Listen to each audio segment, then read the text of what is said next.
Okay, well, we'll get started this morning. What we're going to talk about this morning is, I don't want to say it's controversial, because to me it's not controversial, but it definitely has the ability to upset people. And it's something that is we're going to be touching on a taboo subject for a lot of the church, but it's really, really important, and you're going to see why it's so important and why I have had a burden on my shoulders for a lot of years about this subject, and more and more keeps getting revealed, and I suppose it's time to, I'm glad we have a little bit smaller group this morning, because I'm going to spill the beans and unseal some stuff for people.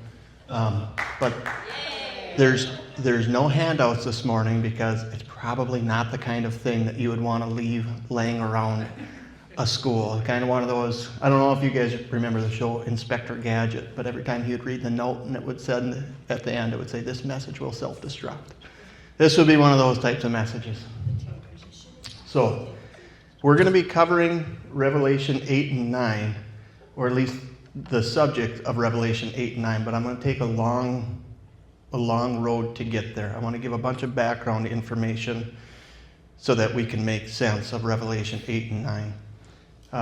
So that's not where we're going to start. Let me see if I can make my clicker work. Okay. So I want to start out by, this is in the Olivet Discourse, but from the book of Luke. And we're going to read a lot of scripture together today. That's probably more than half what we're going to be doing. But we'll just start here. "There will be signs in the sun, moon, and stars. On the earth, nations will be in anguish and perplexity at the roaring and tossing of the sea. People will faint from terror, apprehensive of what is coming on the world, for the heavenly bodies will be shaken. At that time they will see the Son of Man coming in a cloud with power and great glory. When these things begin to take place, stand up and lift up your heads, because your redemption is drawing near." Now that was Jesus's part of his answer for when the disciples asked, "What's going to be the sign of the end of the age and of your second coming?" And this is part of the answer that he gave them. But just a couple days after he gave this message was when he was crucified. And something I want to point out is that in, I think, at least 3 of the Gospels, it mentions that after Jesus died, the sun went dark, and everybody in the land panicked when the sun went dark, and they said, surely this must have been the Son of God. So it wasn't an eclipse that made the sun go dark, because Jesus was killed on Passover, and Passover is on a full moon. And a solar eclipse has to happen on a new moon. So there's no way that it was a solar eclipse. It had to be something different. I don't know what it was. I don't think anybody knows what it is. God had something lined up from the start that the sun was going to go dark. God knew exactly when Jesus was going to be crucified. It wasn't a random day. It was set in order from the lamb slain from the foundation of the world. There was something lined up that God knew to the minute when they were going to kill Jesus. It had to be a specific day of the year. It had to be on Nisan the 14th. And we're going to find out it had to be on a specific year. It couldn't be on any year. It had to be on a Jubilee year. And it couldn't be on any Jubilee year. It had to be on a specific Jubilee year to fulfill all of the prophecies. So I wanted to highlight this verse to show that God put things in order at creation and knows when different things are going to happen in the sun, moon, and stars, and he gave them as markers for us to see. Another good example, this one, it's not, I learned about this from the guy that I like named Joel Kramer. But when they were excavating Nineveh, they found a library of all these stone tablets that are in cuneiform. And it took them a long time to decipher how to read them, but it turns out that it was historical record for spanning a long time. And so it really helped archaeologists then pin down a specific year and kind of triangulate different ages of when different cities and events happen. Because one of the things that was recorded in these cuneiform tablets was a solar eclipse. It said that, this was the year of the big solar eclipse. Well, using our computer models, they can go backwards in time and look at when there was a solar eclipse that happened right over Nineveh, and they know exactly what year it was. So then they can go forwards and backwards and put dates on different other things that they marked. But that happened to be right at the time when Jonah was prophesying to Nineveh. So it doesn't record in the book of Jonah that after he came and told them to repent, it doesn't say why they repented. It just, they did.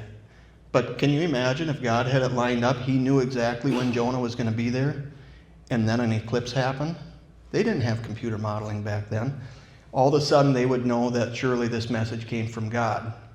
So I don't know for sure that the eclipse happened when Jonah gave his message to Nineveh, but it makes sense that it would have. That's something that God could have so perfectly orchestrated. That was one of these things that it's a marker.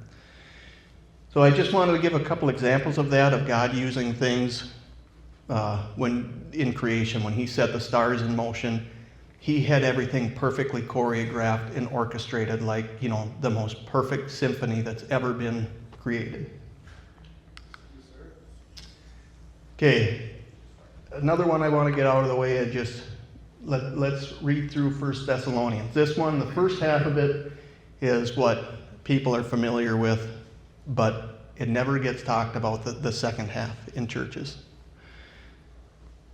Now, brothers and sisters, about times and dates we do not need to write to you, for you know very well that the day of the Lord will come like a thief in the night. While people are saying peace and safety, destruction will come on them suddenly, as labor pains on a pregnant woman, and they will not escape. Now that first half is what most Christians are familiar with and stop with, of just going, look, I am absolved of any responsibility of knowing anything about the end, because we know that it's going to come like a thief in the night. Let's read the second half. But you, brothers and sisters, are not in the darkness, so that this day should surprise you like a thief. You are all children of the light and children of the day. We do not belong to the night or to the darkness. So then, let us not be like the others who are asleep, but let us be awake and sober. So that's my message to everyone here today. This is something that we are commanded to be watching for and to be observant of and to be accountable for. We are supposed to know the signs of when this is going to happen and be paying attention, because the church isn't doing this.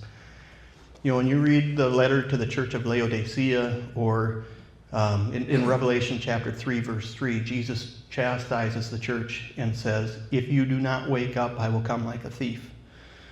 And that's really the church that we're living in today, that this isn't talked about. In fact, it's taboo to talk about, and you get in trouble for talking about stuff like this. But I want to paint a picture for you guys today so that you can see the same patterns that I do and draw your own conclusion. Okay, so I hope you guys are sick of hearing about the Sabbath, because it's so we talk about it over and over again.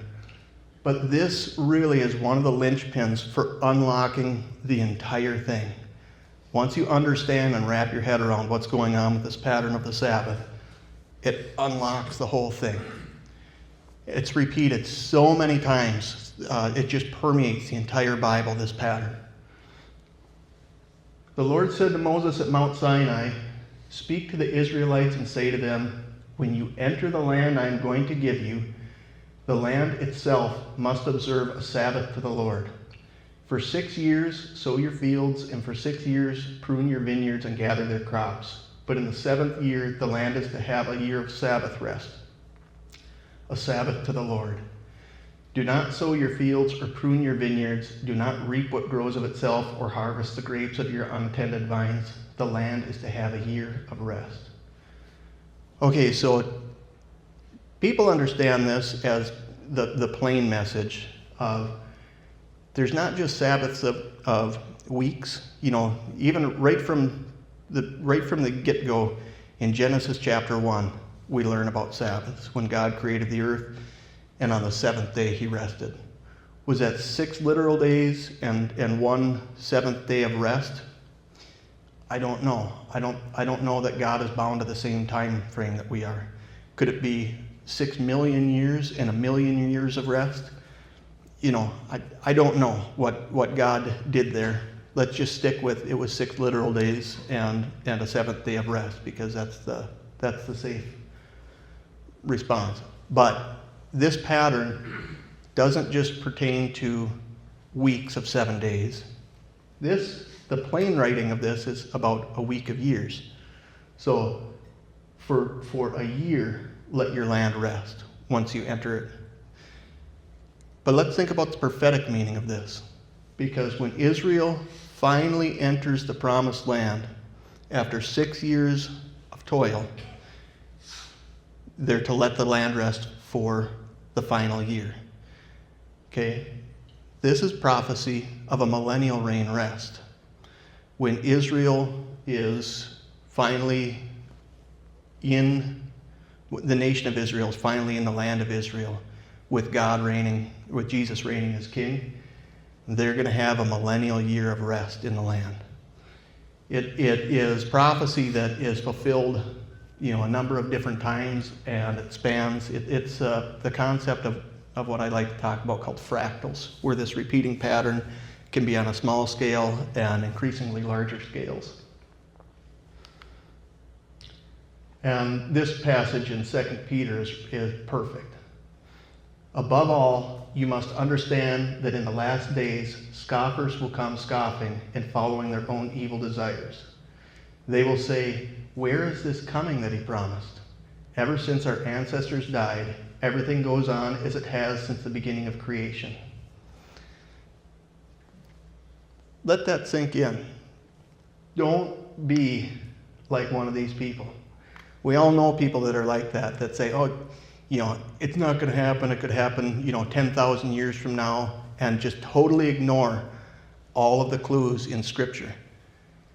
We're warned about this. Don't be like one of these people that come scoffing, saying, "Where is this coming that he promised? Ever since our ancestors died, everything goes on as it has since the beginning of creation." But they deliberately forget that long ago, by God's word, the heavens came into being, and the earth was formed out of water and by water. By these waters also the world of that time was deluged and destroyed. By the same word the present heavens and earth are reserved for fire, being kept for the day of judgment and destruction of the ungodly. But do not forget this one thing, dear friends. With the Lord, a day is like 1,000 years, and 1,000 years are like a day. This passage is so incredible, the things that are buried in here, about the people that are going to say that you can't know, don't even look into it, and scoffing about God returning. But Peter tells us that by God's word, the heavens came into being and the earth was formed out of water, and that by the same word, the present heavens and earth are reserved for fire, being kept for the day of judgment and destruction of the ungodly. So on the day of judgment, something to do with the heavens is going to cause fire on earth to destroy the earth and the ungodly. And then he gives you a wink and a nod here. With the Lord, a day is like 1,000 years, and 1,000 years is like a day. So, one of the things I included in the slideshow that is, to me, a fun new addition is I was asking AI questions and getting answers, and I'm just going to copy and paste what AI answers. So, by the way, this was the Google Assistant chatbot. This is the question that I asked. Using biblical chronology, how many years has it been since the fall of man? Since Adam and Eve sinned? The answer. According to standard biblical chronology, it has been approximately 6,030 years since the fall of man. Okay. And really, the more you use AI, the more you find out how dumb it really is about stuff. So I'm so unimpressed sometimes by the answers. But really, I believe that the 6,030 years is an accurate date for creation. But they don't know what year Eve bit the apple and the fall of man really was. So I would theorize, this is just my own theory, that probably Adam was the same age when Eve sinned as Christ was when he was crucified. Adam is a type of Christ, a foreshadowing of Christ. And when you think of it, Adam lived a sinless life up until they sinned, and then he became sin. And look at the mirror of that with Jesus. Adam is a prophecy of Christ coming. Now, Christ inverted that, but Adam sinned for the entire world, and we're all under a penalty because of it. And Christ came as perfect and took sin on himself, and for all of us, for the rest of the world, he became sin. That's why Adam is a type of Christ. It's a prophecy. So I'm just guessing that they say that Jesus, this is going to be important for our later discussion of what year was Jesus crucified in. And people give the numbers of anywhere between about 28 AD and 36 AD. The two most common argued years are 30 AD and 33 AD. But there's people that span that entire gap. But it becomes really important what year it actually happened. And there's some really good hints that we'll talk about in a little bit. But they also say that Jesus was born about 4 BC. He wasn't born at 0. He was born around 4 BC. So that would put Jesus around 32 or 33 or 34 or 35 years old. I'm just saying, if Adam was at the same age, it hasn't actually been 6,030 years. It's been about 5,997 or 8. Since the fall of man. But just go with me on that for right now. Okay, so then what we're waiting for is this pattern in this Sabbath pattern again. And this is in the book of Revelation at the end, after the final battle for Jerusalem. I saw thrones on which were seated those who had been given authority to judge. And I saw the souls of those who had been beheaded because of their testimony about Jesus and because of the word of God. They had not worshipped the beast or its image and had not received its mark on their foreheads or their hands. They came to life and reigned with Christ 1,000 years. The rest of the dead did not come to life until the 1,000 years were ended. This is the first resurrection. Blessed and holy are those who share in the first resurrection. The second death has no power over them, but they will be priests of God and of Christ and will reign with him for 1,000 years. Now, most of the church doesn't believe that this is a literal thing that's going to happen, that it's allegorical and that we're living in 1,000 years now, and we have lived in 1,000 years since Jesus was crucified, and that we are priests and kings, and they don't take this literally. Please, take this literally. How in the world can you not take this literally when it's saying they're going to come to life and reign with Christ for 1,000 years? It is so critical for this entire prophecy and to understand what God's plan is, to have 6,000 years of man's reign on earth and a 1,000-year rest, a reign of Jesus on earth. This is literal, and we're very close to the end of the 6,000 years. So it's really important. Okay, this is the other. We're almost done with the meat and potatoes stuff, and then we're going to get into the fun stuff. But we've got more homework background information to get down before we can get there. This is one of the other ones. So I guess one of the things that I want to emphasize is that if you don't buy into the 1,000-year millennial reign or into the Sabbath of millenniums that we're talking about, probably the rest of this isn't going to matter to you, because you can just go, yeah, none of it matters. Jesus could return at any random time on any year, and I don't think so. But if you grasp what I'm talking about with the 1,000-year reigns and millenniums, and you go, yep, that makes sense. Jesus is going to return for the second coming at the end of the 6,000 years and reign for 1,000 years on earth. Perfect. That's what I'm hoping, is that everybody can swallow that pill and go, that makes sense. That's the pattern that's established in Bible, and that's what I believe God is going to do. Okay, if you're in that camp, it doesn't just go with 1,000 years. You can break the millenniums down into smaller scales from the Bible. Just mathematically, it all works out. Count off 7 Sabbath years, 7 times 7 years, so that the 7 Sabbath years amount to a period of 49 years. Then have the trumpet sounded everywhere on the 10th day of the 7th month, on the Day of Atonement. Sound the trumpet throughout your land.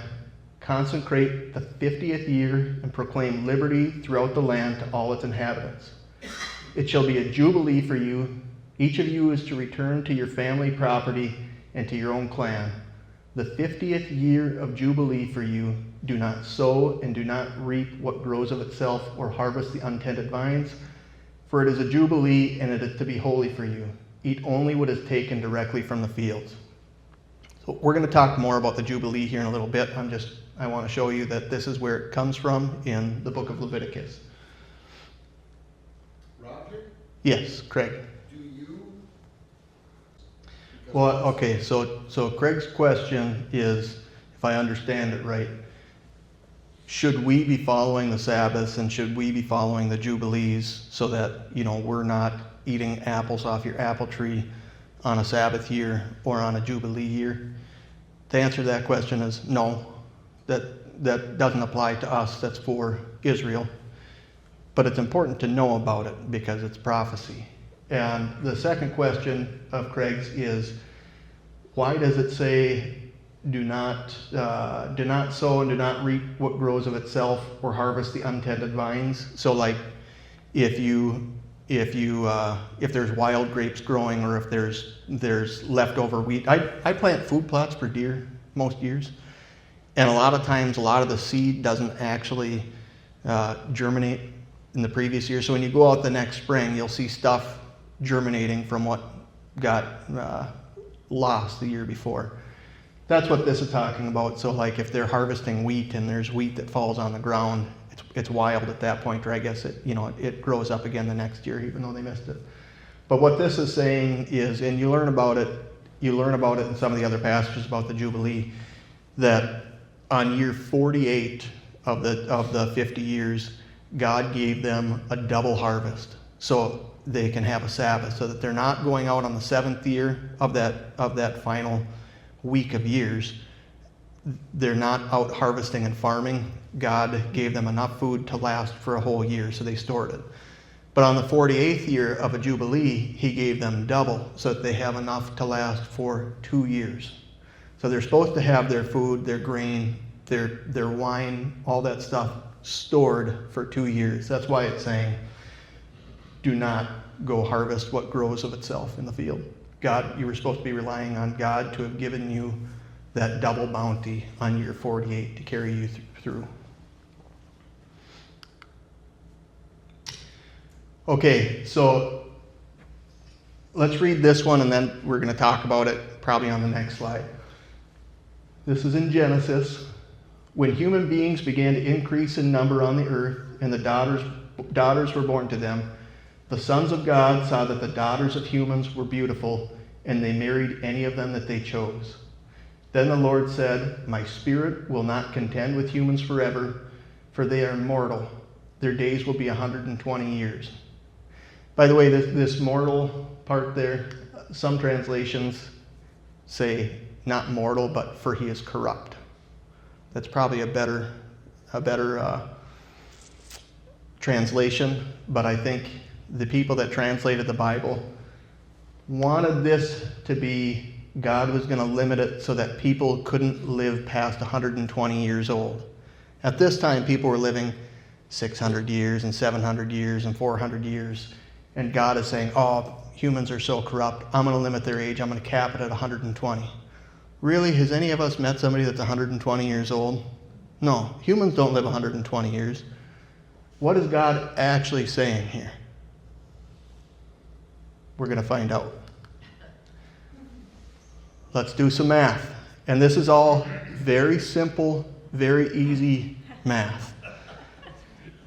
We don't need calculators. This is stuff that you should be able to do in your head and just look at it. I just want to show you that this isn't some crazy algorithm that you have to be a genius to find out or to understand this. This is for everybody to be able to grasp and understand what God's plan is here. So we're gonna start unsealing some of the mysteries here. We'll start off with a softball. Okay. Answer 7, prophetic significance. This is the Sabbath pattern that permeates the entire Bible. Okay. 7 times 7. 49.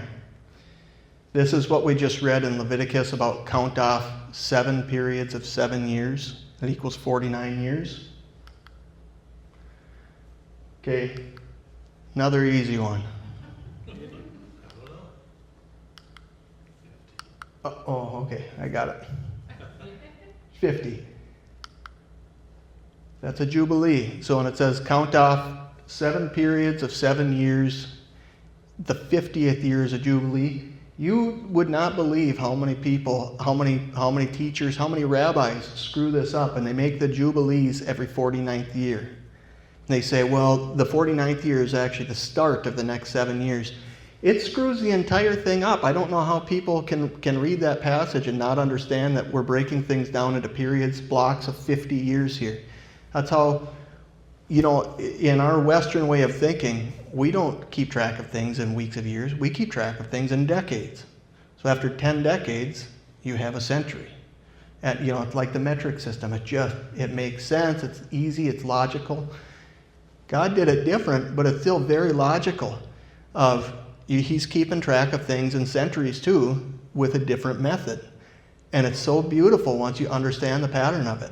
After 49 years, you have a jubilee. All these special things happen on a jubilee year. It's a year of release. All debts are forgiven. All slaves are freed. It's basically, all sins are forgiven. Everything resets every jubilee year. So twice a century. Okay.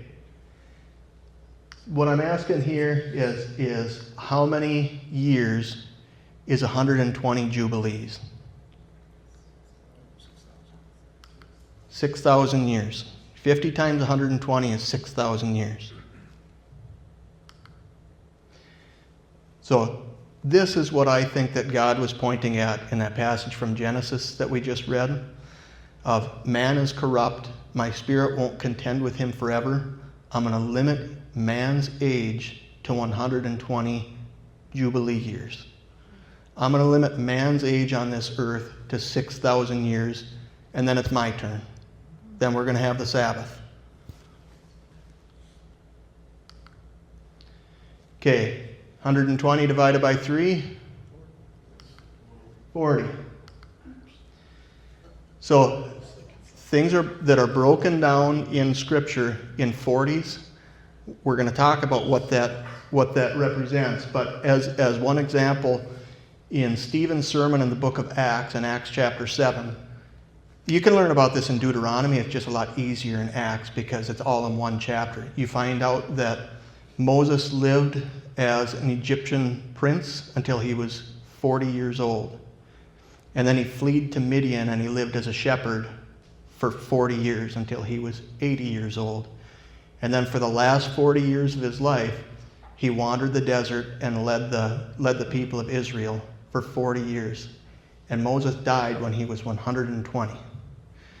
And we'll talk, I think we'll have enough time to get into some of the other prophecy stuff, but it's so specific. It's once you recognize that as prophecy that of Israel's future, of the life of Israel, where for the first 40 years of their life, I guess the first 40 jubilees of earth history, there was no nation of Israel. They didn't exist yet. Then for the second 40 jubilees, they lived as they should have, as it was intended for Israel. They followed God. They screwed up a lot, but they were with God. And for the last 40 jubilee cycles, they've been wandering the desert. They haven't had a homeland. It's a prophecy, a foreshadowing for Israel of the pattern that Israel is going to follow the life of Moses for 40, 40, and 40. There's so many of these prophecies buried in Scripture that we read right over without recognizing them. Once your eyes are kind of unsealed to look for 40s and look for stuff, and you start wrapping your head around, well, what does this mean? It's the most amazing thing that just we read over and don't ever think about it. Okay, 40 times 50, 2,000 years. So that's what I'm getting at there is how many years long is 40 jubilees? 40 years, 40 jubilee years. It's prophetic of a 2,000 year period. And that's going to be really important coming up for us. 2,000 times 3, another easy one, 6,000. 3 distinct 2,000 year periods. I don't even remember what I put for the last one here. We'll be surprised together. Oh, okay. Yeah, a pretty easy one. 7,000, okay, that's the millennial Sabbath, okay? So this is what I was just talking about, of recognizing once you understand that none of this is random. Like, for instance, let's just talk about the day that Jesus was crucified, or the year that Jesus was crucified. For people that have never thought about it, and it just happened one day, and it could have been any day, and it doesn't really make any difference if it was on a Wednesday, or if it was on a Friday, or if it was on a Tuesday, or it doesn't matter if it would have been in January. You're missing so much. It just you haven't wrapped your head around the entire gospel message then. There's only one day of this entire 7,000 year period. There's one day that Jesus could have been crucified on. And just, thinking about math, one of the other things that I didn't include, but just to help you wrap your mind around how long of a span of time we're talking about. So in 7,000, there's 365 days in a year. And if there's 7,000 years, that's, I think, like about 2.5 million days over a 7,000 year period. So we're so used to seeing big numbers that it's hard to actually visualize. One of the things that I thought about to help us wrap our minds around this a little bit, in one 24-hour period, there's 1,440 minutes. So if I told you that, I woke up in the morning and I said the power is going to go out at 7:35 this morning. And it happened exactly at 7:35. You would go, how did you know that? You had to have known ahead of time. Okay, well, if I could tell you in a day the exact second that the power was going to go out, that's only like 1 out of 86,000. There's about 86,000 seconds in a day. That's not even close to 1 in 20 or 2.5 million yet. In a month, though, there's about 2.5 million seconds in a month. So if I told you at the start of the month, if I said, hey, on the 22nd at 7:35 and 42 seconds, the power is going to go out, and it did, there's no way that it's a coincidence. I didn't just come up with that randomly, and get lucky. That's 1 in 2.5 million. Think about that. How many seconds have ticked by since we've been sitting in this class together? And that Jesus was crucified on Passover on the 80th Jubilee year to fulfill prophecy is staggering. That he fulfilled prophecy in that way. And the church doesn't recognize it. You know, how do the Jews not recognize this, that they killed the Son of God?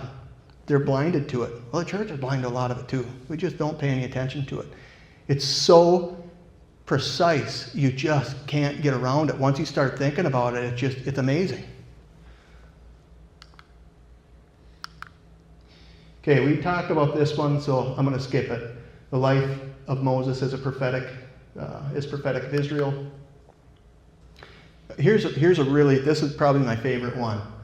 Moses' time on Mount Sinai as a prophecy of Christ's first and second coming. This is where we talk about the 40s. How many days was Moses on Mount Sinai the first time when he got the first 10 commandments? 40. And then he came down with the 10 commandments, and he was rejected by Israel. They were worshiping a false god. He threw the tablet down, broke them, went back up with God on the mountaintop for how many days? And came back down again. And Israel repented. That's why they celebrate the Day of Atonement, or I guess recognize the Day of Atonement. Israel repented because they recognized that it was Yahweh God on the mountain. But when he came down the first time, he had been rejected. 40 days and 40 days. Think of this as the life of Israel. The Abrahamic covenant happened exactly 40 Jubilee cycles from Adam. So by the time Christ came, Israel was 40 Jubilees old. At Christ's second coming, Israel will be 80 Jubilees old. This pattern of Moses being on the mountain for 40 days, coming down, being rejected, going back up with the Father for 40 days, and coming down, and Israel repenting and recognizing Yahweh.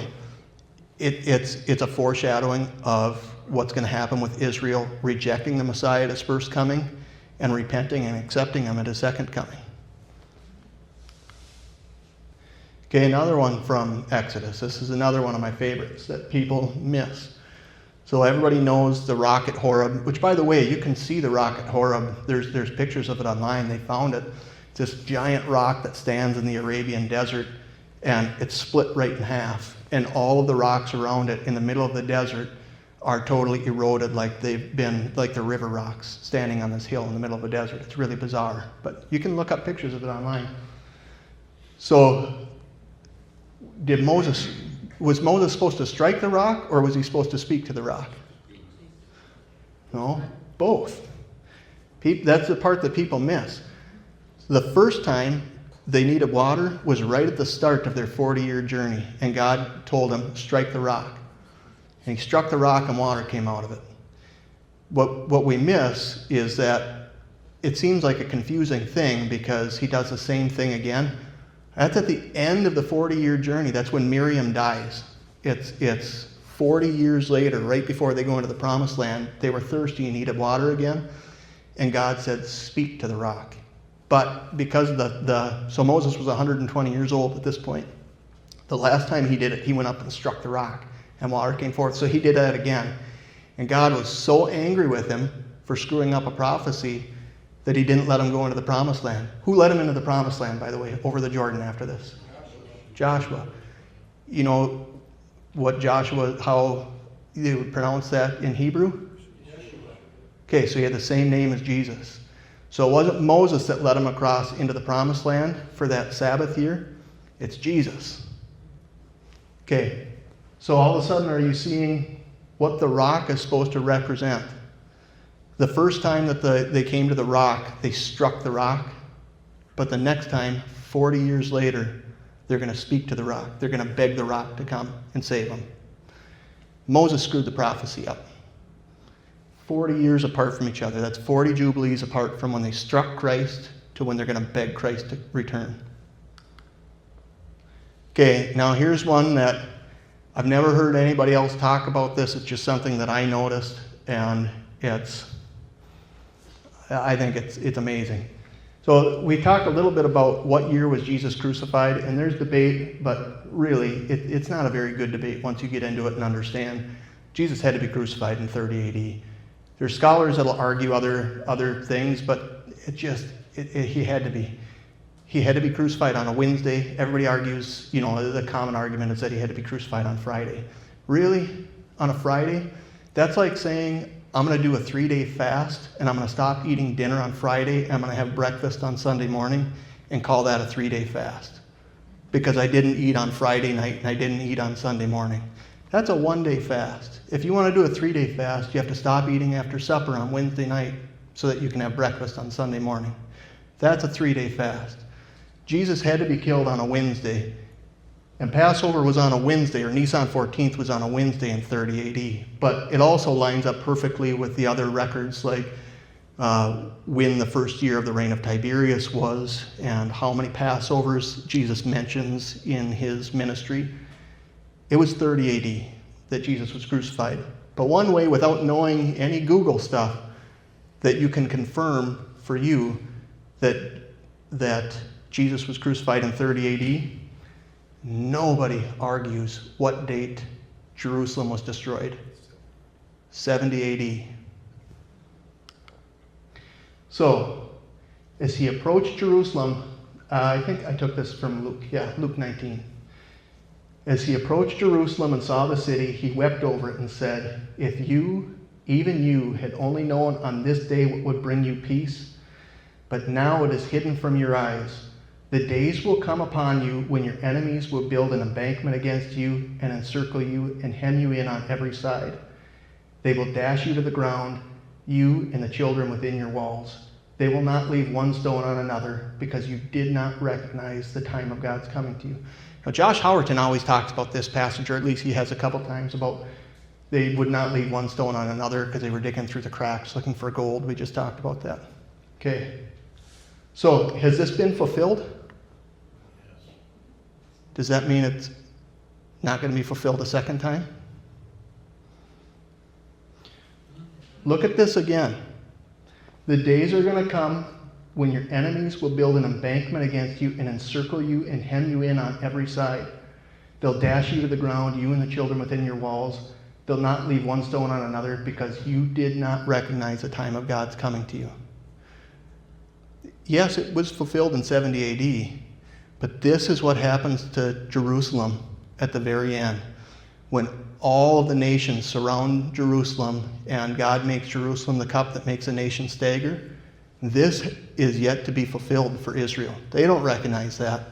This is coming for Israel. So how many years did this happen after Jesus prophesied it? 40. Exactly 40 years. How many Jubilees? Jesus was killed on the 80th Jubilee.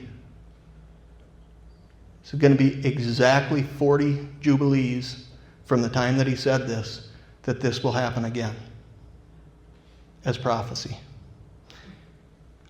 You can take it to the bank that Jesus was crucified in 30 AD, because this isn't a prophecy of 42 Jubilees or 38 Jubilees.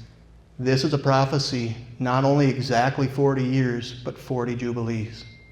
Another one like that. Everybody knows, well, maybe not everybody knows, but we talk about what year Israel became a nation again. 1948. But did you know that they got control of Israel, kind of? You know when they got control of Jerusalem? There was still a war going on. 67. No. 67. 1949. They liberated Jerusalem. Israel regained control of Jerusalem it was about a 6-month battle, but from April through like December of 1949. They recognized it in December of 1949 that Jerusalem is ours. So think of this as a prophecy. If this whole thing, if I'm not crazy, and God has a 6,000-year plan, a 120 Jubilee year plan, how many Jubilees old will the nation of Israel be at the end of 6,000 years?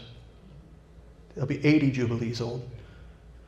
How many years old will our modern nation of Israel or Jerusalem be at the end of 6,000 years?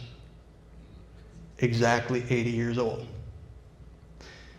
It's this scale of fractals that I like to talk about. There's so many of these patterns. Once you see them, it's just unbelievable. Okay, I'm going to play this. I worked,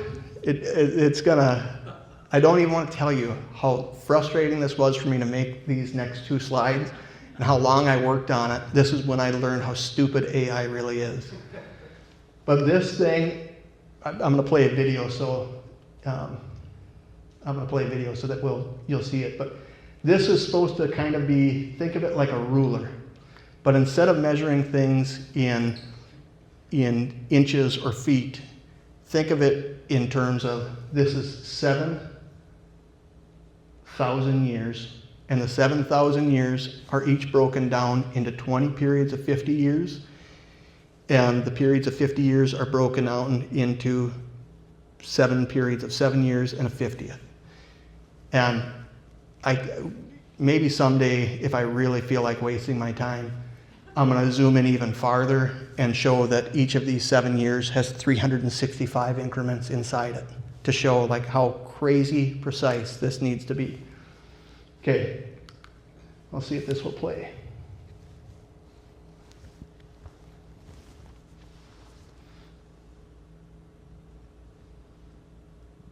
I just want you to wrap your head around how precise this really is.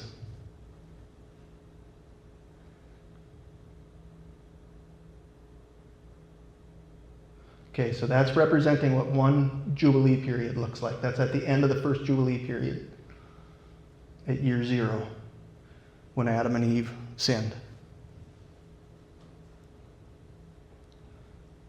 Now look at how many years we're going to span, and think of each one of these small years had 365 marks inside it.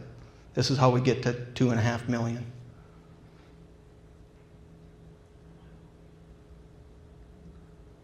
Okay, we're halfway to the Abrahamic covenant from Adam. All right. That's how long it took from Adam to get to the Abrahamic covenant at the 40th Jubilee.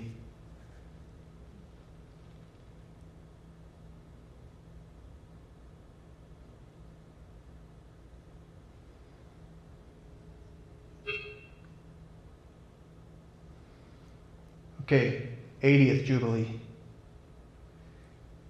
Jesus had to be crucified on Nisan 14 on that year. That's the only year that he could have been crucified among all these things. It's just so staggering when you actually see it, how precise that is.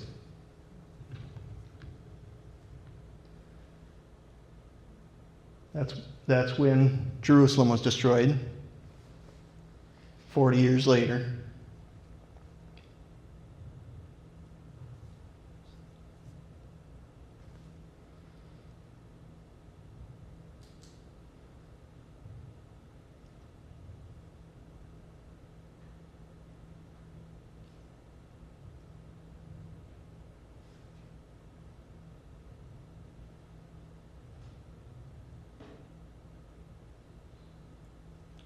This is the day of the Lord. I don't care what year you think that is. That is the day of the Lord's wrath. And this is the final Jubilee after the year of the Lord's wrath. This whole thing is going to wrap up on the year of the Lord's wrath. That's that final year. Okay? Then there's a Jubilee year after it when everything, all sins are forgiven, all debts are erased, everything is freed, everything is set right. This final period right here is the 70th week of Daniel that everybody's waiting for. At the end, there's going to be some 7-year period at the end for all prophecy to be wrapped up. I don't care if you think that this starts in year 2460. That's what the final 7 years is going to be arranged as. It's a Shemitah cycle. It can't be a random 7 years. It has to start and end on a Rosh Hashanah and end on a Feast of Trumpets, on a Yom Kippur, 7 years and 10 days later. It is perfect. That's how the math all works then. There's 6,000 years, there's 120 Jubilees, there's 7 Shemitah cycles inside each one of the Jubilees. That final 7 years has to go from Rosh Hashanah of the first year to the Day of Atonement 7 years and 10 days later. And it has to be the 7th of one of the 7 Shemitah cycles in a Jubilee, because it's got to end on a Jubilee year. I mean, the math just works out. It's got to be the 6,000th year, but also the prophecy works out of why is it special that it ends on a Jubilee? Why was it special that Christ was crucified on a Jubilee? You know, Christ read the Isaiah scroll, the Jubilee reading to the people, and he said, you know, the Spirit of the Lord is upon me to proclaim liberty to the captives. Today this is fulfilled in your presence. He was here to fulfill the Jubilee. The second half of that Isaiah reading says, and to proclaim the year of the Lord's wrath. He's going to fulfill the second half of that Jubilee reading at his second coming. Okay, this was the other one that I wasted too much time on. I actually wasted more time on the clock than I did the other one. But you invested time, right? Yeah. So that red hand is going around years in Jubilees, and every time that makes one full revolution, this middle hand crosses one Jubilee period. So this mark is when the Abrahamic covenant happened. So that red hand is going over years. This one is crossing periods of 50 years. This is when Christ was crucified. It had to be right here. It's the only time on the clock when it made sense for Jesus to fulfill prophecy. Okay. That's 70 AD right there. Now, this is at the end of the 6,000 years right here.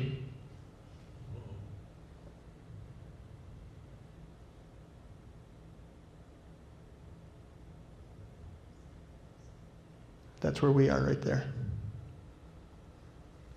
Where the second hand just stopped. And I'm going to prove it to you in a couple slides. Because God gave us an awesome marker in Revelation chapter 8 that you can't get wrong. Signs in the sun, moon, and stars. This is John's vision in Revelation chapter 8.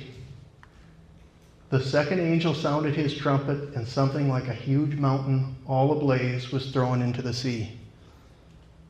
A third of the sea turned to blood, a third of the living creatures in the sea died, and a third of the ships were destroyed.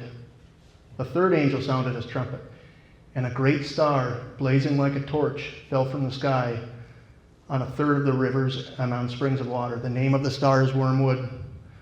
A third of the waters turned bitter, and many people died from the waters that had become bitter.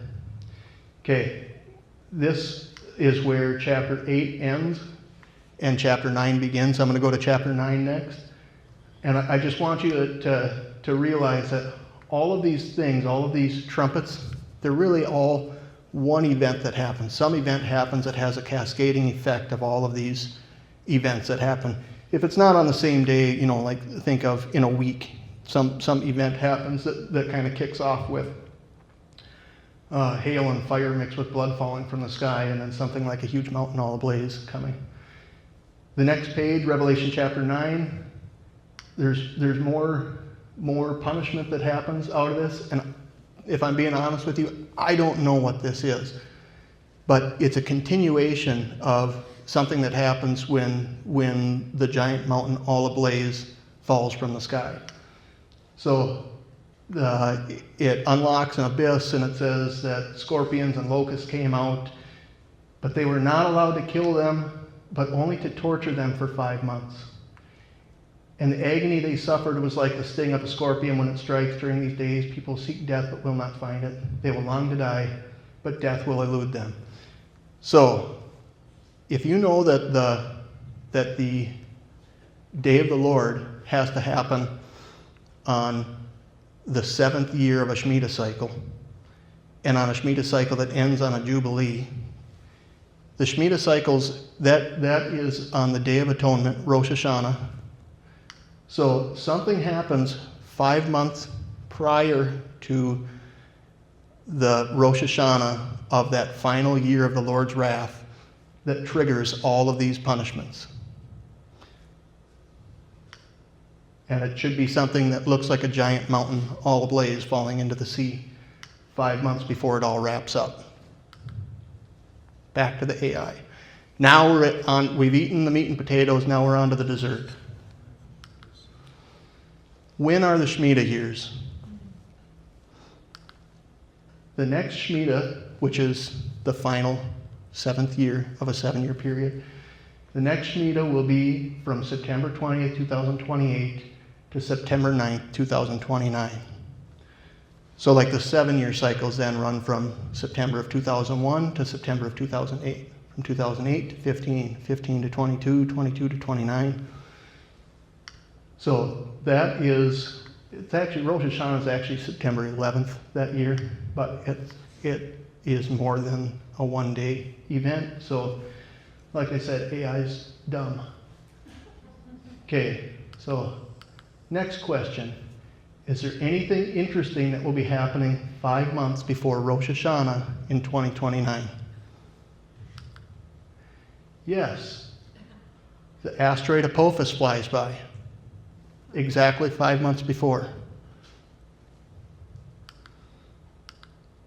When was the last time an asteroid similar in magnitude to Apophis has come so close to the Earth? Never before in recorded human history. When is the next time an asteroid like this will come by? Thousands of years.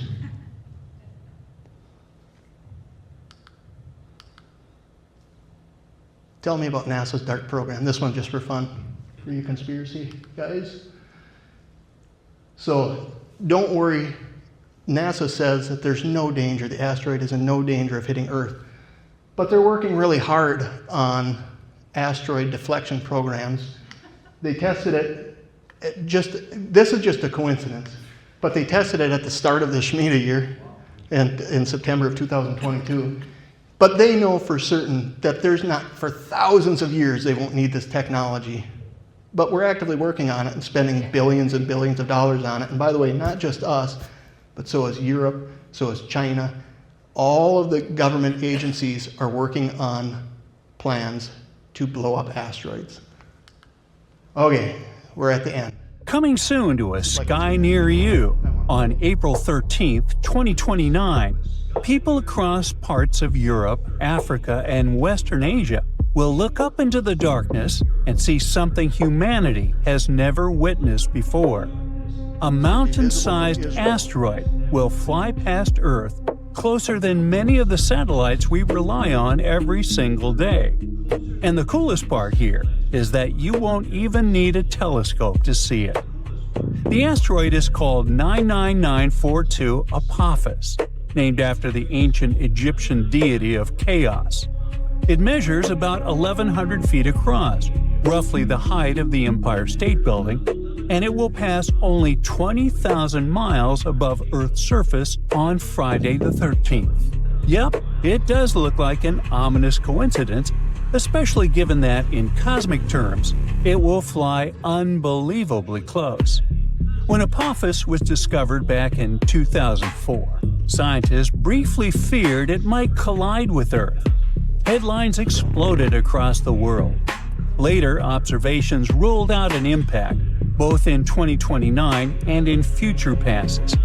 But even without a collision, this event is still historic. An asteroid this large comes this close to Earth only about once every 7,500 years. What makes this flyby even more fascinating is that Earth itself may physically change the asteroid during the encounter. Now, Apophis is not a solid chunk of metal. Scientists believe it may be a rubble pile, a loose collection of rocks, dust, and debris barely held together by gravity. As it races past Earth, our planet's gravitational pull could shake the asteroid like a stress ball in space. Researchers expect surface quakes, dust avalanches, and landslides. Some material could even blast off into space, briefly giving Apophis something like a comet tail. Its rotation may also change. Right now, one full day on Apophis lasts about 30 hours. After the flyby, that number may never be the same again. So, for the first time in history, humanity may literally watch a planet, Earth, reshape an asteroid in real time. Space agencies are already preparing for the event years in advance. Take NASA, for instance.